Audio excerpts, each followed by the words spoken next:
At exactly 2200 hours on November 3rd, Russian radar operators detected something that made their blood run cold. 70 incoming targets, all moving at once. Within minutes, their $3 billion air defense network began firing everything it had. Within hours, it had nothing left. And Ukraine's drones were still coming.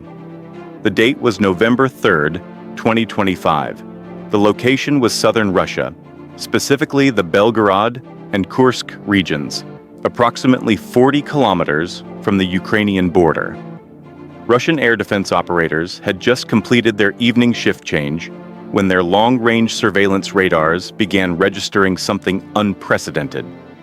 Not one drone, not 5, not even 20.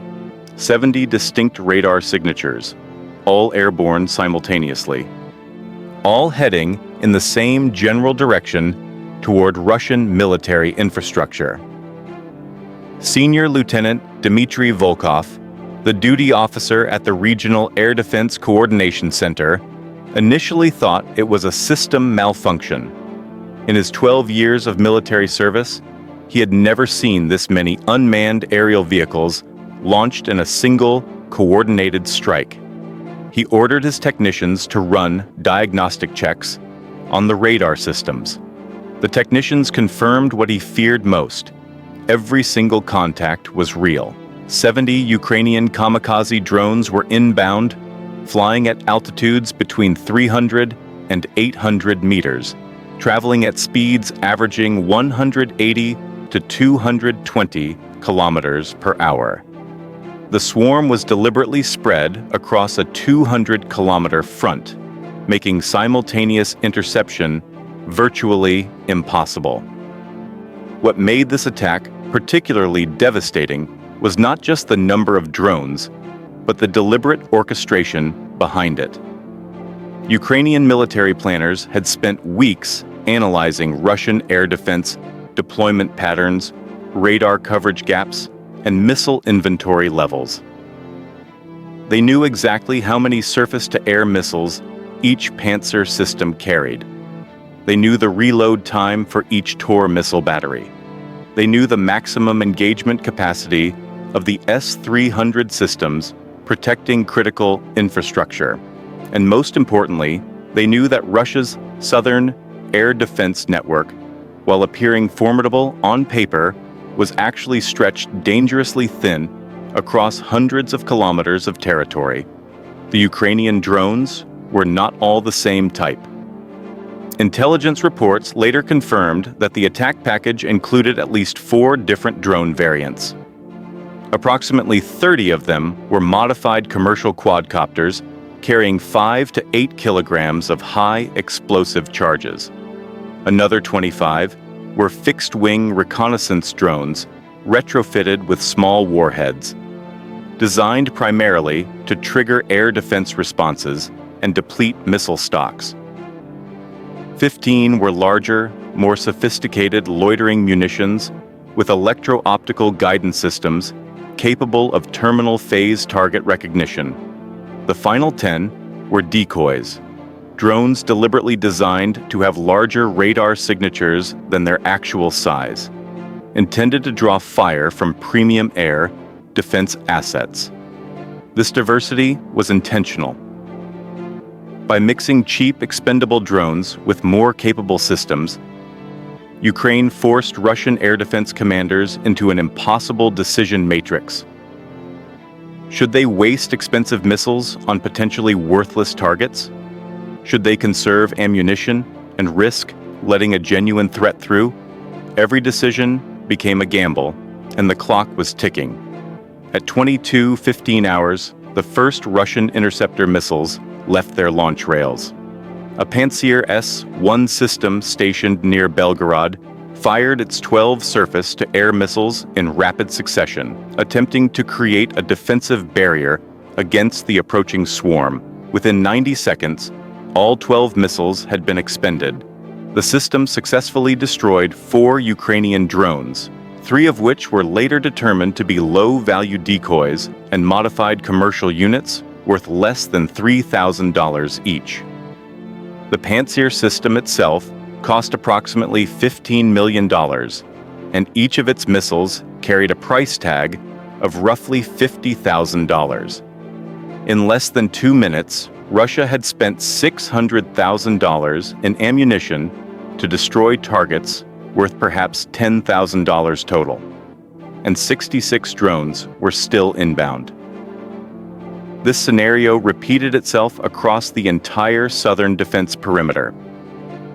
Tor M2 systems fired their vertical launch missiles at maximum rate, creating brilliant orange streaks across the night sky. S-300 batteries, typically reserved for high-value aircraft and ballistic missile threats, found themselves engaging small drones that cost less than a single one of their interceptor missiles.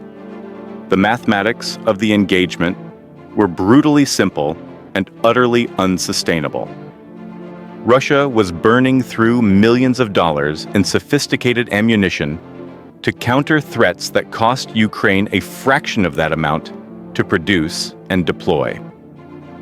By 2300 hours, approximately 40 minutes into the engagement, the first Russian air defense systems began going dark.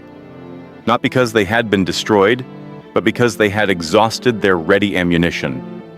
A Tor battery that had fired all 16 of its missiles now sat silent and useless, waiting for a reload that would take trained crews at least 45 minutes to complete under combat conditions. A Pantsir system with empty missile tubes could theoretically still engage targets with its twin 30mm autocannons, but those guns were designed for point defense against targets that had already penetrated the missile envelope, not for engaging dozens of small maneuverable drones spread across a wide area. The Ukrainian drones, meanwhile, continued to press forward.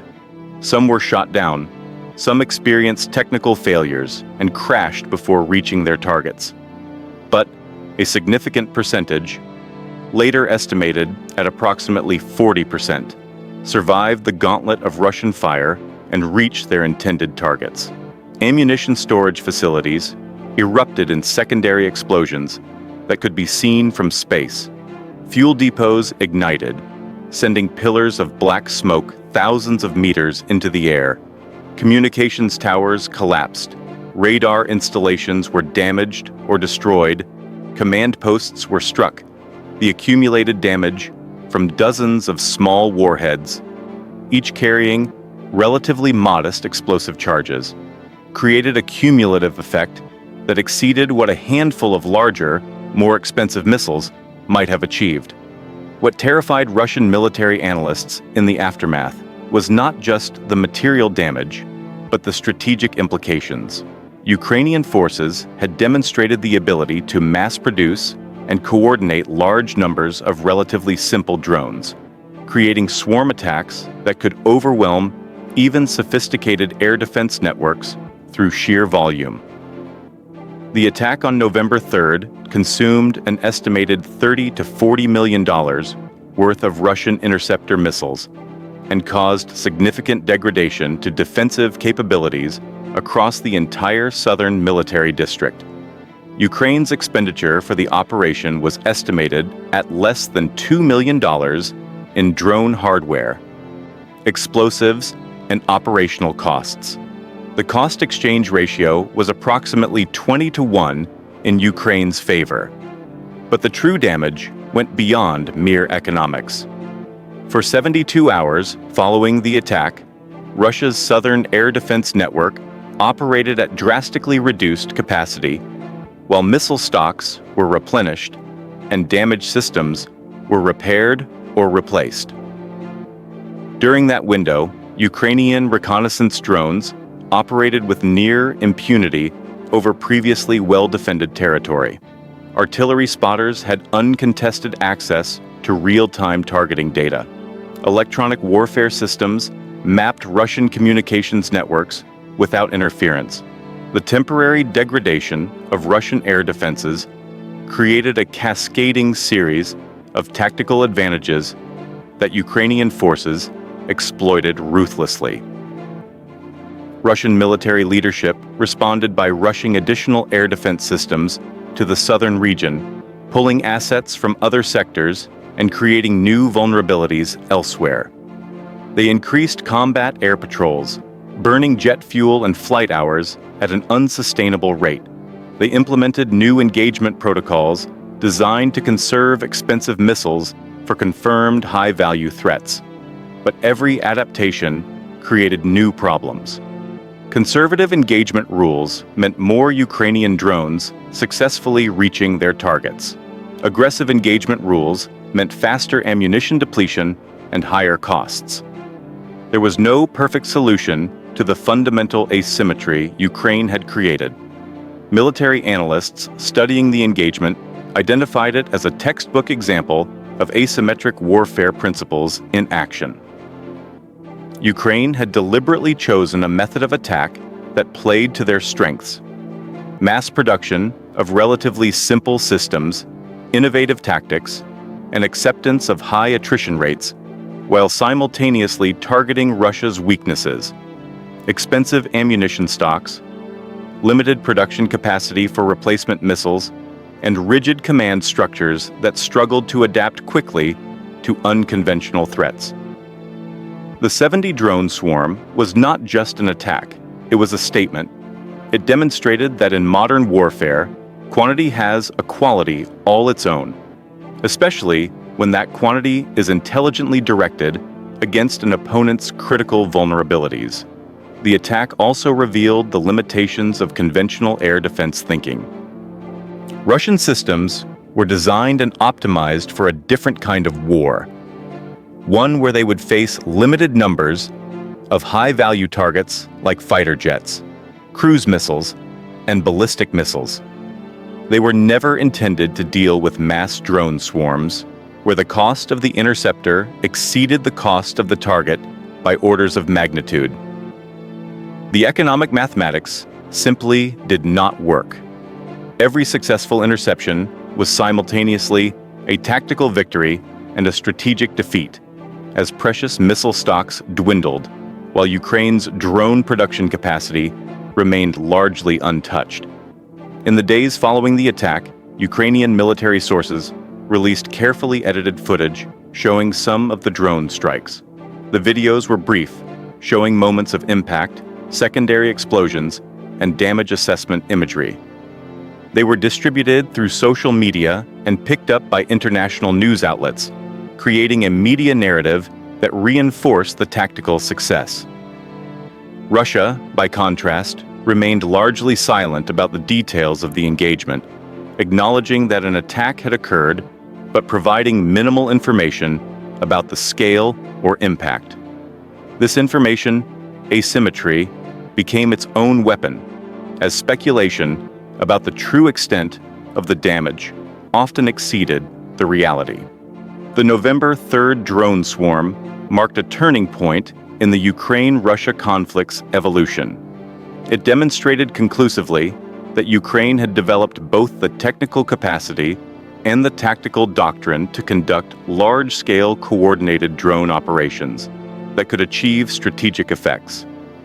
It showed that Russian air defenses, while formidable in conventional scenarios, had critical vulnerabilities when faced with mass attacks by low-cost systems. And it proved that the future of warfare would increasingly be shaped by commanders who understood how to leverage emerging technologies in ways that traditional military thinking had not anticipated. For Russian military planners, the engagement created a dilemma with no easy answers. They could not simply ignore the threat. The material damage and operational disruption were too significant. But they also could not afford to continue engaging every Ukrainian drone with premium air defense missiles. The economics were unsustainable. They needed new solutions: cheaper point defense systems, electronic warfare capabilities that could disable drones without firing missiles, improved early warning to enable interception before drones reached defended areas, or perhaps offensive operations to destroy Ukrainian drone production and launch facilities before attacks could be mounted. Each potential solution carried its own costs, risks, and timeline for implementation. Meanwhile, Ukraine continued to refine and expand its drone capabilities, learning from each operation, adapting to Russian countermeasures, and preparing for the next engagement. The 70 drone attack was not an endpoint, but a milestone in an ongoing evolution of tactical innovation and military adaptation. It was a glimpse of a future where swarms of autonomous or semi-autonomous systems could overwhelm defenses designed for a different era, where the line between tactical harassment and strategic impact had become increasingly blurred, and where the ability to mass produce and coordinate large numbers of relatively simple systems could generate effects that rivaled or exceeded those of far more expensive conventional weapons. The engagement lasted less than 6 hours from first radar contact to final drone impact, but its implications would resonate for months and years to come, influencing military procurement decisions, tactical doctrine development, and strategic planning across multiple nations. What happened in the skies over southern Russia on November 3, 2025, was more than just another incident in an ongoing conflict. It was a proof of concept for a new kind of warfare, one where volume, coordination, and intelligent targeting could overcome technological superiority and turn an adversary's strengths into vulnerabilities. The technical sophistication behind the attack deserves closer examination. Ukrainian engineers had spent months developing the coordination software that allowed 70 independent drones to operate as a unified swarm. Each drone carried a basic flight computer programmed with waypoints, altitude parameters, and target coordinates. But the real innovation was in the timing algorithm. The drones were launched from multiple locations across a 200-kilometer arc, yet they arrived at the Russian air defense perimeter within a 15-minute window. This synchronization was achieved through careful calculation of launch times, flight speeds, and routes, ensuring that the swarm would present Russian defenders with an overwhelming number of simultaneous threats, rather than a manageable sequence of individual targets. Communication between the drones was deliberately minimal. Ukrainian planners knew that Russian electronic warfare systems would attempt to jam or intercept drone control signals. So instead of relying on constant communication with ground control stations, each drone operated primarily on pre-programmed instructions. They flew predetermined routes to predetermined targets. If communication with operators was lost, the drones continued their missions autonomously. This made them extraordinarily difficult to stop through electronic warfare means. You could jam their signals, but you could not redirect them, confuse them, or make them abort. The only way to stop them was to physically destroy them, and that required missiles or gunfire, both of which were exactly what Ukraine wanted Russia to expend. The psychological impact on Russian air defense personnel cannot be overstated. Imagine being a radar operator watching 70 hostile contacts approaching your sector. You know your system has perhaps 12 to 16 missiles ready to fire. You know that even if you achieve a perfect interception rate, which never happens in real combat, you can only stop a fraction of the incoming threats. You know that within minutes, your system will be empty and vulnerable. You know that reload will take the better part of an hour, during which time you will be completely defenseless. The stress of that situation, multiplied across dozens of air defense positions, created a cascade of hurried decisions, miscommunications, and tactical errors that compounded the effectiveness of the Ukrainian attack. Russian military analysts later conducted extensive after-action reviews of the engagement. They identified numerous lessons, most of them painful. First, their air defense architecture had been optimized for quality over quantity, assuming that superior technology and training would allow them to defeat limited numbers of high-value threats. The Ukrainian attack inverted that assumption, presenting them with large numbers of low-value threats that their high-value systems were economically unsuited to engage. Second, their ammunition logistics had not accounted for high-intensity drone warfare. Missile stockpiles that seemed adequate for conventional air defense scenarios were depleted in less than an hour when faced with mass drone attacks. Third, and perhaps most significantly, their command and control doctrine was too rigid. Local air defense commanders lacked the authority to make rapid tactical decisions about engagement priorities and ammunition conservation. They had to request permission from higher headquarters for significant tactical changes, and those requests took time to process through the chain of command. By the time approvals came through, the tactical situation had often changed dramatically. Ukrainian forces, operating with more decentralized command structures, could adapt and respond far more quickly to developing situations. This agility gap became a decisive advantage. The attack also highlighted the growing importance of production capacity in modern warfare. Russia could shoot down Ukrainian drones, sometimes quite effectively, but Ukraine could build new drones faster than Russia could build new interceptor missiles. A Russian surface-to-air missile required sophisticated guidance systems, rocket motors, warheads, and quality control processes that took months to complete and cost tens of thousands of dollars per unit. A Ukrainian Kamikaze drone could be assembled in days from commercially available components, costing a few $1,000s. The production time differential and cost differential created a sustainment advantage that no amount of tactical skill could overcome. Intelligence sources later revealed that Ukrainian military planners had war-gamed this exact scenario extensively before execution. They had built computer models of Russian air defense networks, simulating different attack packages and timing sequences to identify optimal approaches.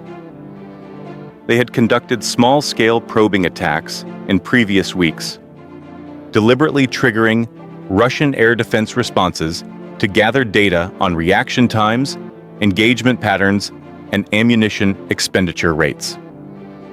All of this information fed into the planning for the November 3rd operation. It was not a spontaneous attack or a lucky success. It was a carefully calculated operation designed to exploit known vulnerabilities in Russian defensive architecture. The environmental conditions on the night of November 3rd also played a role. Partial cloud cover at medium altitudes created radar clutter that made it harder for Russian systems to distinguish between actual drones and false returns. A moderate crosswind of 15 to 20 kilometers per hour pushed some of the drones slightly off their programmed courses.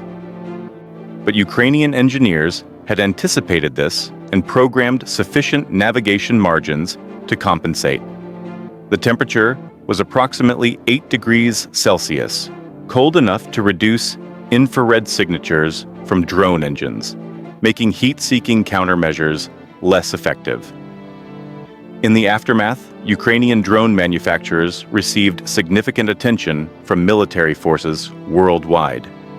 Countries that had previously viewed armed drones primarily as reconnaissance assets or precision strike platforms began re-evaluating their potential for mass saturation attacks.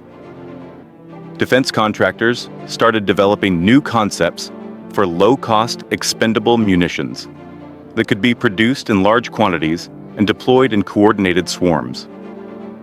The November 3rd attack became a case study taught in military academies, analyzed in defense journals, and referenced in procurement debates. For Ukraine, the operation validated their strategic decision to invest heavily in drone development and production infrastructure.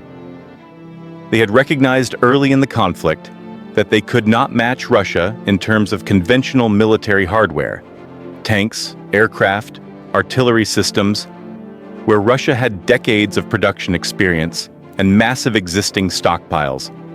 But in the drone domain, the playing field was more level.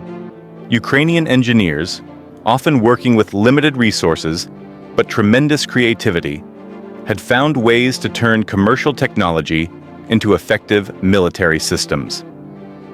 The 70-drone swarm also demonstrated the changing character of military surprise in the modern era. Russian intelligence services knew Ukraine was developing drone capabilities. They had observed previous, smaller drone attacks. But knowing about a capability in general terms is different from knowing the specific timing, scale, and target of an impending attack. Ukrainian operational security had been effective enough to prevent Russia from gaining actionable intelligence that would have allowed them to preemptively reinforce defenses or launch strikes against drone staging areas. The November 3rd operation represented a fundamental shift in how modern conflicts are fought. Traditional military theory emphasized concentration of force at decisive points. But drone warfare introduced a different calculus: dispersion of numerous small threats across wide areas, forcing defenders to spread their resources thin. The mathematics favored the attacker. Every drone Ukraine lost cost them perhaps $3,000. Every missile Russia fired cost them $50,000 or more. The exchange rate was fundamentally unsustainable for the defender in any prolonged engagement. What made the November 3rd attack a watershed moment was not any single innovation, but rather the integration of multiple tactical advantages into a cohesive operational concept. Ukrainian forces had transformed commercial technology into military capability, developed coordination systems that enabled mass employment, gathered intelligence that identified optimal timing and targets, and executed with a level of discipline that maximized impact while minimizing their own vulnerabilities. This combination of factors created a new template for asymmetric warfare that would influence military thinking far beyond the immediate conflict zone. The 70-drone attack was more than just a tactical victory. It represented a fundamental shift in how wars are won and lost in the 21st century. When commercial drones, costing $3,000, can systematically overwhelm air defense networks worth billions. When decentralized command structures outmaneuver rigid hierarchies. And when mass production capacity becomes more decisive than technological sophistication, the entire calculus of modern warfare changes.